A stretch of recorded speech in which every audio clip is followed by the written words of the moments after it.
Hey there, and thanks for joining us on Chicago Tonight, Black Voices. I'm Brandis Friedman. On the show tonight, make no mistake, this is a CTU-packed bill. Plans for a hybrid elected school board in Chicago move forward, but not without pushback. What's behind a rise of congenital syphilis cases in Chicago? You just have to take the abuse if you want to get to where you're going. And a convenient service, but some systemic problems. Looking at the taxi access program. And now to some of today's top stories. Votes for the Bring Chicago Home referendum will be counted for now. This after an appeals court overturns last month's district court ruling. The referendum allows Chicago voters to decide whether to give City Council the power to hike taxes on the sales of properties worth $1 million or more to fight homelessness. Today's decision could be appealed to the Illinois Supreme Court. The family of a homeless man who was allegedly beaten by a former CTA worker is filing a wrongful death suit against the transit agency. Ex-CTA employee Emmett Richardson is also facing murder charges after prosecutors say surveillance video shows him repeatedly attacking Kevin Powell at a Blue Line station. Richardson has pleaded not guilty to those charges. Today's lawsuit against the CTA claims Richardson had a history of complaints that were documented by the agency. Kevin Powell died without ever clenching a fist, without ever attacking his attacker, without ever defending himself. We are going to defend Kevin Powell in this case, and we are going to see to it that the CTA and its agents are held accountable.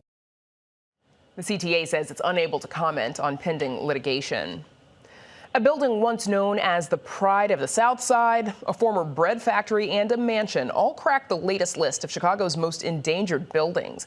The group Preservation Chicago releases the annual list of 7 buildings. They include the Swift Morris Mansion at 4500 South Michigan, which was badly damaged by fire in December. Preservationists believe the All of Mankind murals painted on the exterior and interior of the Strangers Home Missionary Baptist Church are still there under the whitewash in that former Cabrini Green neighborhood. And the Schultze Baking Company building at East Garfield and South Wabash used to churn out loaves of butternut bread, but has been dormant for years, and the group is concerned it's under threat of demolition. To learn more about these and the other 4 buildings on the list, you can visit our website. Up next, the Chicago Teachers Union scores a win in Springfield right after this. Chicago Tonight, Black Voices is made possible in part by Fifth Third Bank and by the support of these donors.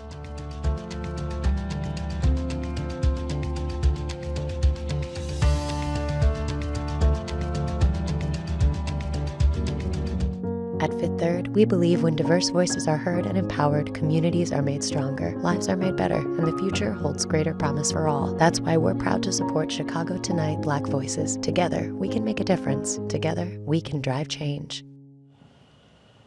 The bill that would create an elected school board for Chicago Public Schools is advancing through the General Assembly, passing out of a House committee this afternoon after passing the Illinois Senate yesterday. But the plan would only mean a hybrid board to start, with 10 of the 20 seats elected by residents, the other 10 plus the president appointed by the mayor. At a hearing yesterday, Alderman Gilbert Villegas characterized the move to delay a fully elected board as a gift to the CTU. The Chicago delegation in Springfield is not listening to their constituents. A hybrid school board is not a fully democratic process. Make no mistake, this is a CTU-packed bill. The rationale around the CTU-PAC's current support and the reason they have flipped their position is because they don't want to spend or have money to spend on 20 elections. Well, too bad. Make no mistake, this hybrid CTU-PAC bill is not what the residents of Chicago want. And Alderman Villegas is expected to join some other community groups for a press conference on this issue tomorrow, no doubt heated. Joining us to talk about it now, though, are Jessica Cañas, Senior Community Engagement Manager at Kids First Chicago. Via Zoom, Natasha Dunn, founder and executive director of Black Community Collaborative. Also via Zoom from Springfield, State Representative Ann Williams, who represents parts of Chicago's North Side. We also did invite the City of Chicago and the Chicago Teachers Union to join us. CTU declined, and we have not heard back from the city. I thank the three of you for joining us. Representative Williams, starting with you, please. You're a sponsor of this bill in the House. How do you respond to the criticism that a hybrid board is basically a gift to the CTU rather than going straight to a fully elected board? Well, thanks for the question, Brandis. I think it's important to remember that this bill, this structure was actually agreed to and passed in 2021. And it contemplated at the time a transitional period where 10 members would be elected and 10 appointed for 2 years, transitioning to a fully elected board. This is after literally a decade of conversations in which I and many others pushed for a fully elected board. But the way we got it across the finish line was to agree to that transitional period. Now, just 10 months out from the election, I think as much as I'd like to see democracy come tomorrow to the Chicago Public Schools, I think it's responsible to make sure we have a smooth and orderly transition, and that's in the best interest of Chicago students. Are you concerned that this transitional step could actually be confusing for voters who don't quite understand? Well, I think it's pretty clear cut, actually. We are going to change the governance of Chicago Public Schools quite dramatically. So phasing it in makes the most sense at this point. This is a $9 billion agency with over 325,000 students at issue, and we want to make sure we do it right. We've waited this long. Let's make sure it happens seamlessly and positively for the students of Chicago. Natasha Dunn, you spoke at the Senate hearing yesterday in support of a fully elected school board. What don't you like about this hybrid proposal? Well, let's talk about it being easy. Representative Ann Williams said this is an easy transition. It's not an easy transition. In fact, what was presented and what has been passed through is a very confusing and convoluted bill that will essentially suppress voters and prevent participation in this extremely important election. We don't have time to waste in getting this wrong when, specifically in the Black community, we've witnessed and have experienced so many failed policies that have really impacted our public schools. So it's very important that we get it right and have a fully elected school board so that we can have appropriate representation and not handpicked by the mayor. We know that this is not people's decision, because when you think about it, in 2021, the CTU, Mayor Johnson, and all of their allies actually fought for a fully elected school board. And so why now? Why the change now? Why are you taking this out of the hands of the people and putting it in yours? So we're very concerned about that. We're concerned that this bill is going to disenfranchise voters. I want to get Jessica Kanyas in here because your organization, Kids for Chicago, obviously you work with a great deal of parents. What do you all think about this hybrid? Is this a step forward or a missed opportunity? So our elected school board task force, which is comprised of parents of public school children throughout the city, they really focus on making sure that there is fair representation of students, CPS students, and parents on this school board. They want to make sure that it's racially representative of our current student population, as well as having your everyday parent be able to serve on the board. Our issue with this bill is that it does create extra hurdles for parents to be able to run to even get on the ballot with the increase of the petitions signatures required and also putting a maximum. All of that makes it much harder for our parents to be able to get on a ballot and to be able to serve on the board and represent the interests of their children and their communities. And so anything that prohibits or makes it harder for fair racial representation and for parents to be represented on the board is something that our parents are not for. If this becomes a hybrid board, this does put extra pressure on the mayor to make sure that those seats that he appoints does make up for any lack of representation on the board of parents specifically, and also of racial demographics of CPS students. Natasha, you talked a bit about this hybrid plan and it not being that clear, actually. What would you like to see done differently? I mean, the obvious would be to just go back and let's create a fair democratic process with a fully elected school board, which is what everyone who participated in this process wanted. But then also, I mean, when you think about it, when you talk about the amount of petitions that are now being asked on candidates who would like to run, that's 1,000 signatures, which is way more than what it would take to even run for Congress. In fact, if our state legislators think that that's fair, then I mean, we should essentially run for their positions, because I think it's only like 200, 300 for theirs. Why are all these hurdles being now put into place? Who is this to protect, and who is this bill actually for? Is it for the people? We're wondering really what's behind this. Representative Williams, I noticed you said that that's not correct. Is it not 250 signatures required for everyone else? And sort of what's your reaction to some of what's been said? Yeah, with regard to the signature requirements, we set the number based on the size of the districts, which are very similar to the size of the Senate districts. In order to run for the Senate, you also need to get the same amount of signatures we're setting here. We change the number when the districts are smaller to align with the number of signatures that a state representative would have to get, for example. So I'm going to disagree with the characterization that this is not about the people. We are not looking at a hybrid board. There were voices that pushed for a hybrid board in 2021. There were voices, including mine, that pushed for a fully elected board at that same time.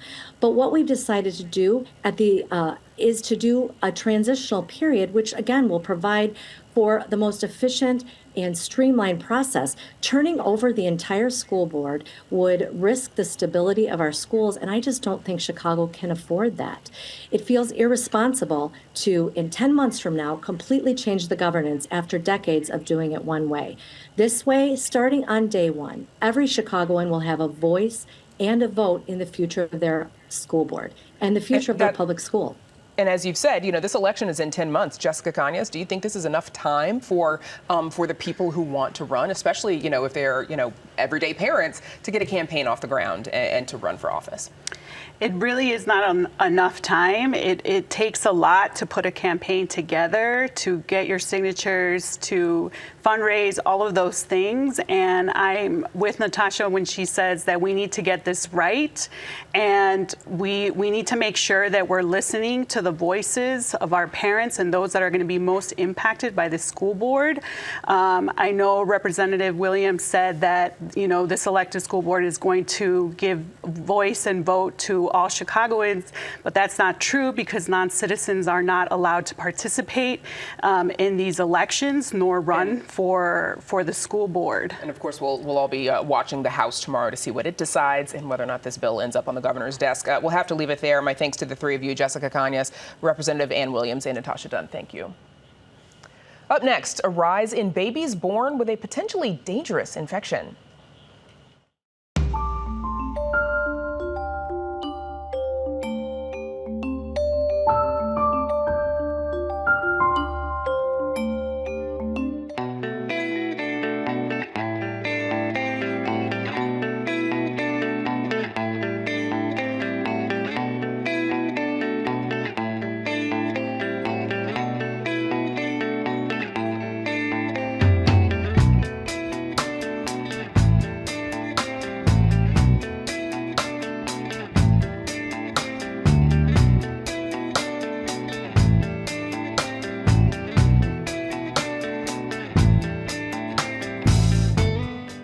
Rates of congenital syphilis are on the rise in Chicago. The Chicago Department of Public Health says in 2018, there were 13 cases, compared to 2022, when there were 46 cases. That's a 254% increase.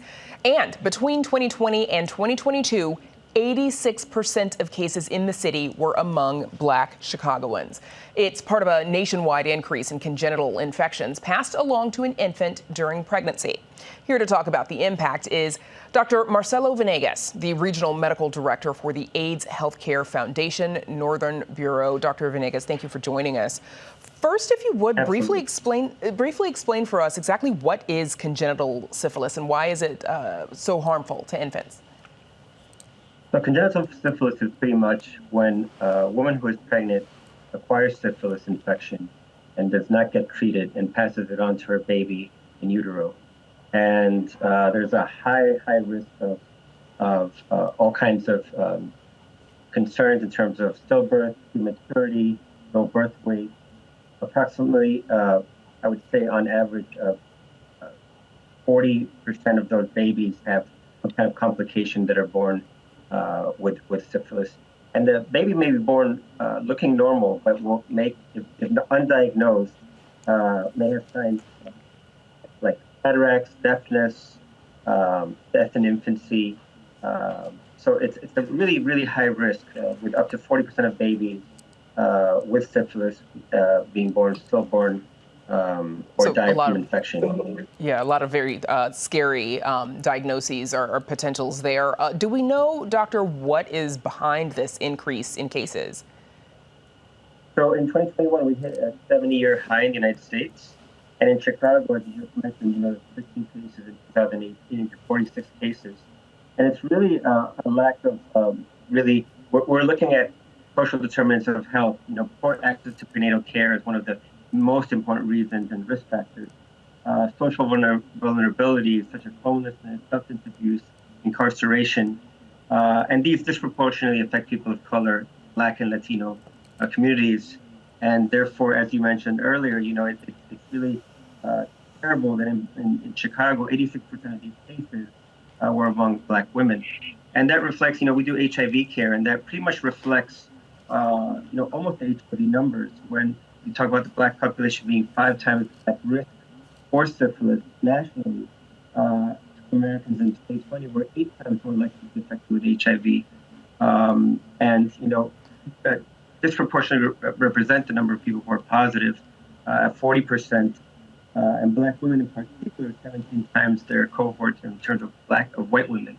And so Doctor, really, I was just going to ask if there are symptoms that a pregnant woman should be aware of and ask for a test. That's the highest risk is really that it may go without symptoms. And so really all women should be screened if they are getting prenatal care. But if a woman does notice an abnormal rash on her hands or feet, absolutely get tested. But really it's something that can go without symptom, and that's the scary part.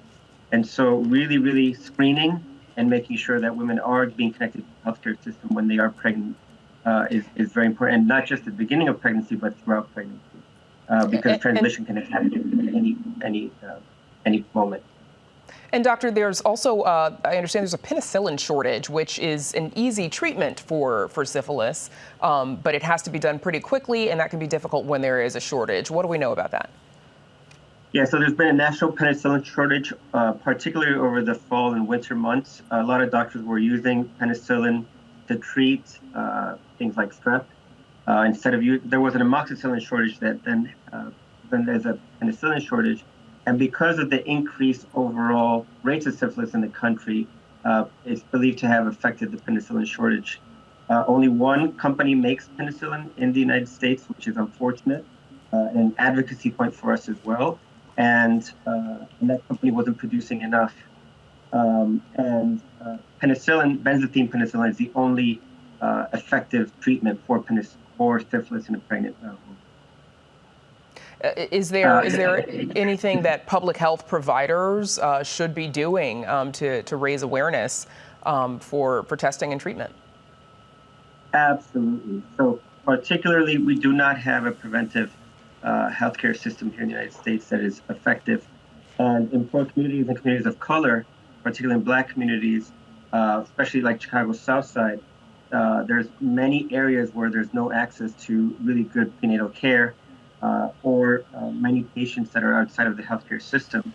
And I think, really funding is really key and important in terms of public health funding. It often does come back to funding. Unfortunately, I know it's a very important, I know it's a very important issue. Dr. Venegas, we have to leave it there. Thanks for joining us. Absolutely. Thanks for having me. Up next, the difficulty of getting around town with a disability. But first, a look at the weather.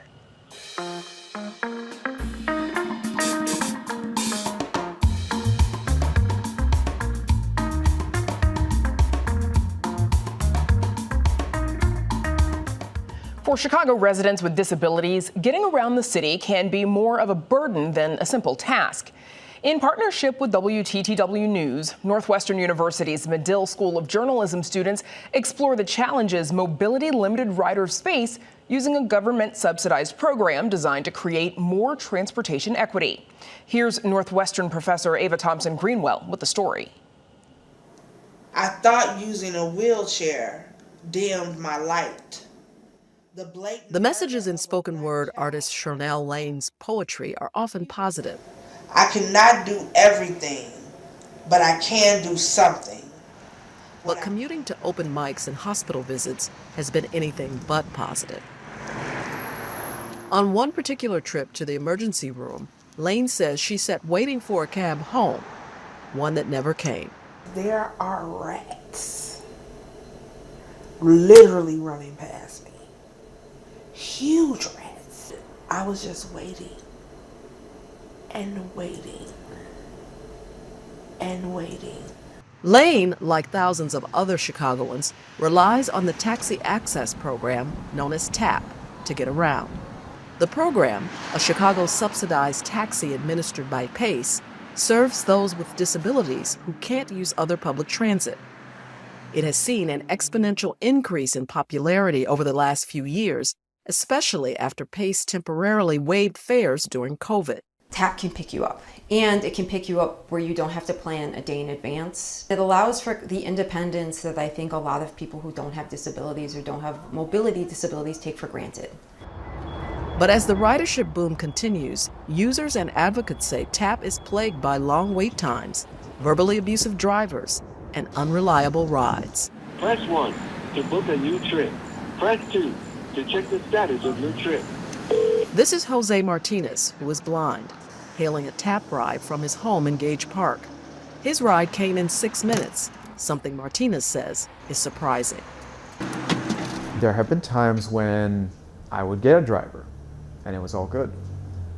Other times when I did not get a driver and I'd be stuck waiting for one. For me, it's a matter of timing and convenience. But for others, it is their lifeline.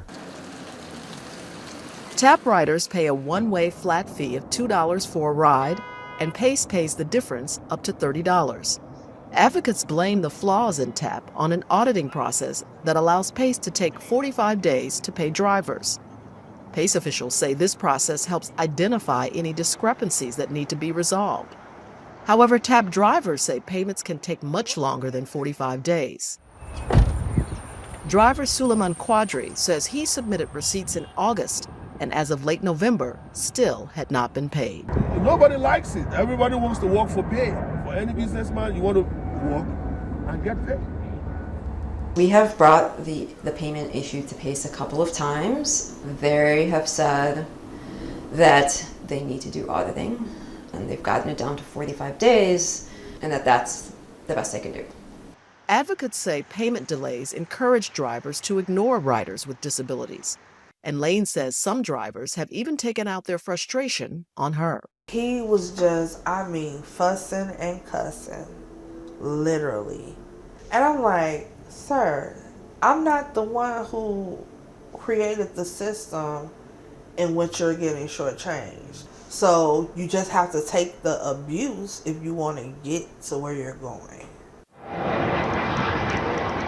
Drivers facing delayed payments often chase more consistent business at O'Hare, creating a cluster of taxis around the airport and downtown.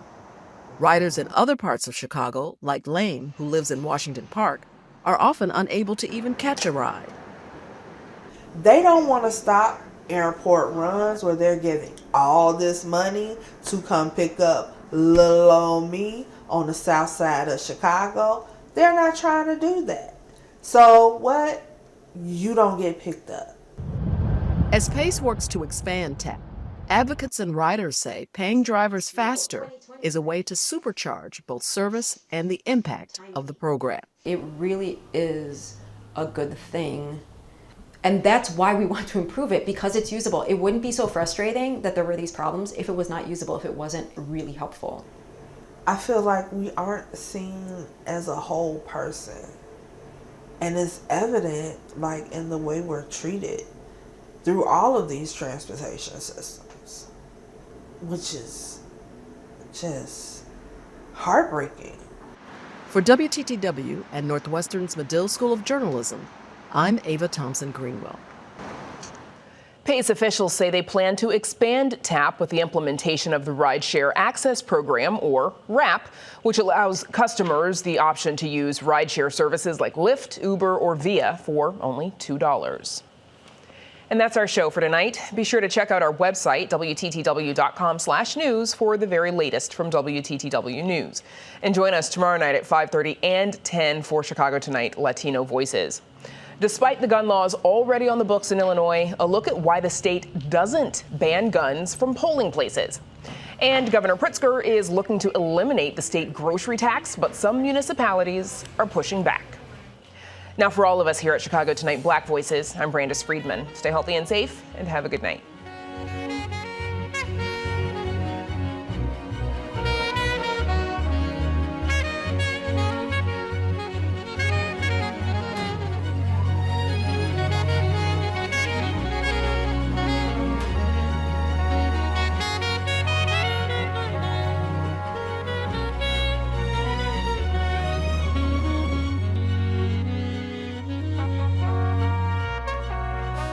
Closed captioning is made possible by Robert A. Clifford and Clifford Law Offices, a Chicago personal injury and wrongful death firm that is proud to recognize its 18 attorneys selected for the 2024 Super Lawyers List.